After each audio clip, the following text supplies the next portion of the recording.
As you all know that the United States of America is very strict when it comes to certain third world countries that do not obey the rule of law.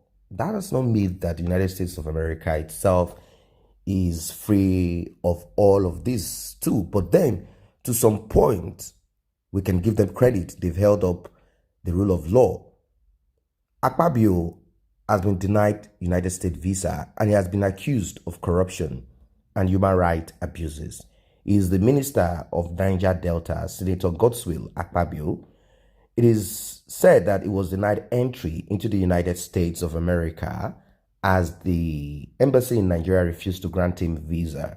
He's not the first person that has experienced this. Atiku himself did experience this, and it took a lot of lobbying.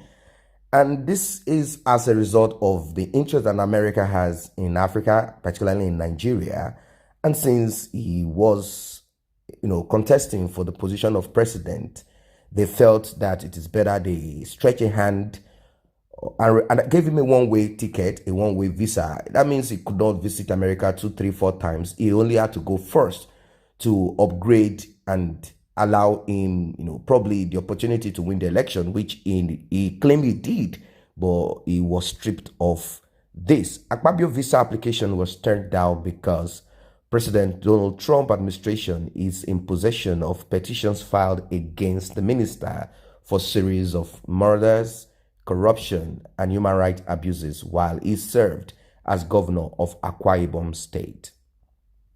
The current minister of Niger Delta served as governor of Akwa Ibom State from 2007 to 2015 under the platform of the People's Democratic Party, PDP, before he defected or cross-carpeted to the All Progressive Congress, APC, in the build-up of the 2019 general elections.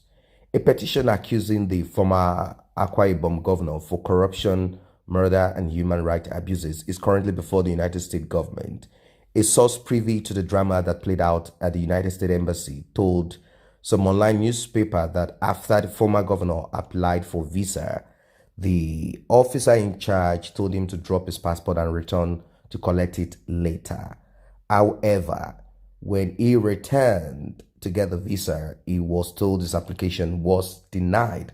And this is not a common practice with America. They do not, oftentimes, they don't refuse people that are so much popular, like, pastors, churches, bigger churches like the RCCG, Deeper Life, MFM, Canaan Land, and the rest of those churches. They do not refuse their pastors as they know them.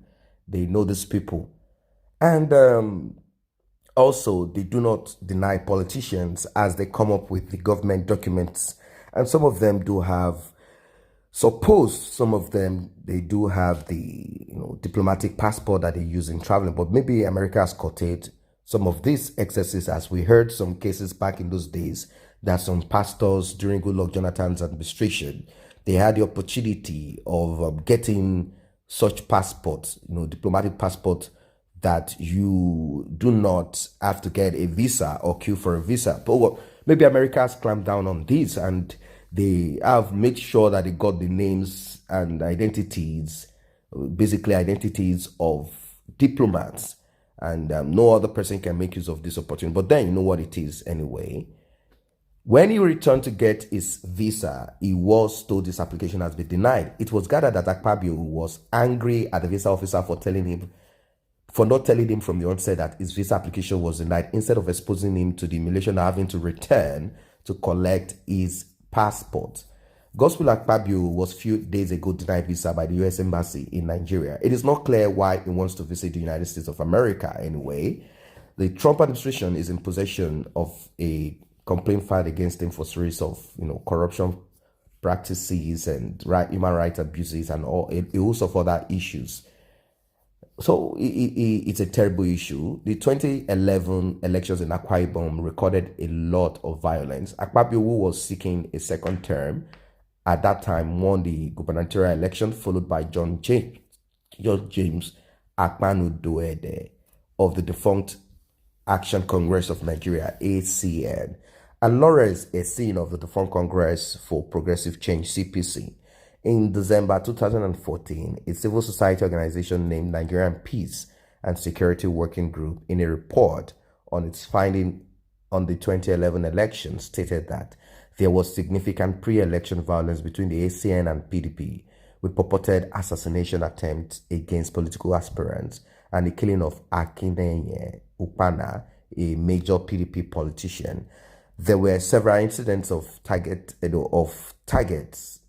well as general violence surrounding the election. For example, early in March, a student rally following a government speech regarding empowering students for the election resulted in a stampede, which reportedly left several people dead.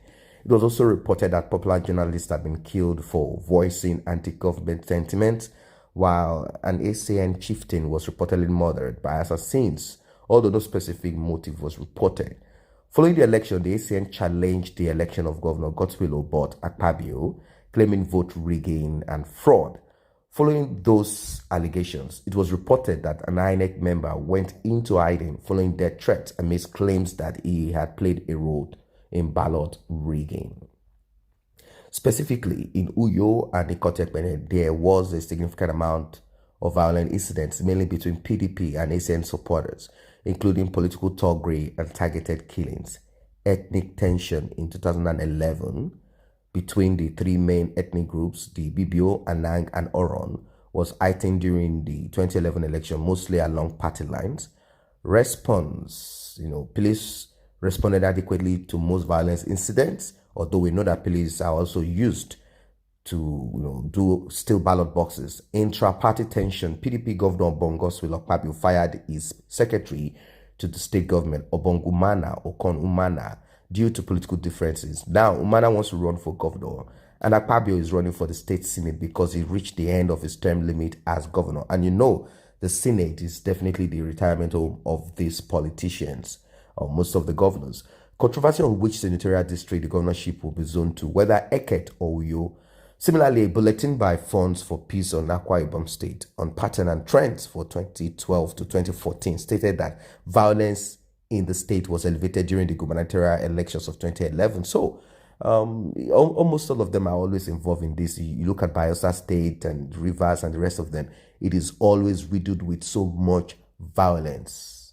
Now, following the re-election of Governor Godswill Apkabio, People's Democratic Party, however, the per capita level of violence dropped significantly in the second half of 2013. Violence trended upward, with incidents reported around the capital city of Uyo, the town of Ikotekpene, and the coastal local government areas to the south, including issues of land conflict, political tension, protests, and abduction. Overall, between 2012 to 2014, Akwa Ibom was the least violent state in the Niger Delta region, as measured by reported incidents per capita in early 2014. Major incidents include abduction of the Vice Chancellor of the University of Uyo by militants in May, and an intercommunal clash leading to the beheading of 3 people in January. Incidents and fatalities decreased in the second half of 2014, representing a significant shift from the high levels of pre-election violence as seen in 2011. Now, when you look at all of these people, when you look at all of them, you realize that their children are abroad, their children are safe, their children are never out there protesting or they're not even out there. You will never see them during the elections.